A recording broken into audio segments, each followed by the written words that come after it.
बिहारी को हर एक जगह से क्यों मारा जाता है, हर एक जगह क्यों भगाया जाता है, हर एक जगह क्यों पिटाता है? बिहारी कमजोर है, बिहारी के पास बुद्धि नहीं है, बिहारी इसलिए हारा है। सभी जगह से बिहार में रोजगार नहीं है और इस रोजगार का जिम्मेवार है बिहार सरकार।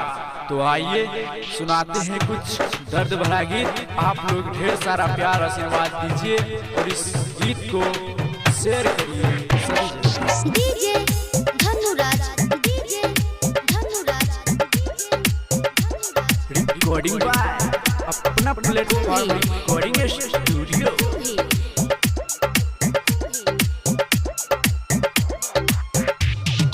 मुश्किल में पड़ल बा बिहार हो, चुपचाप बैठल सरकार हो।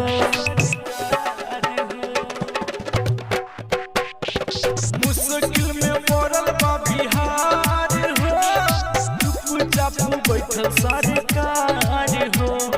बढ़ल अत्याचारी दुख भइल भारी, भइल बलगवलचारी हो। मुश्किल में पड़ल बा बिहार हो, चुपचाप बैठल सरकार हो।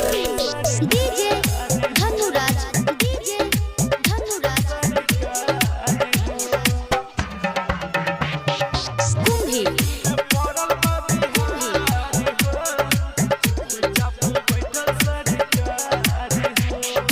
बिहार में नहीं खे रोजी रोजगार हो, गइले तमिलनाडु भैया हमारे हो। बिहार में नहीं खे रोजी रोजगार हो, गइले तमिलनाडु भैया हमारे हो। ओके नहीं सपना साकार हो, मुश्किल में पड़ल बा बिहार हो। चुपचाप बैठल सरकार हो, मुश्किल में पड़ल बा बिहार हो। मुश्किल में पड़ल बा बिहार हो। डीजे धनुराज, डीजे धनुराज, कुंभी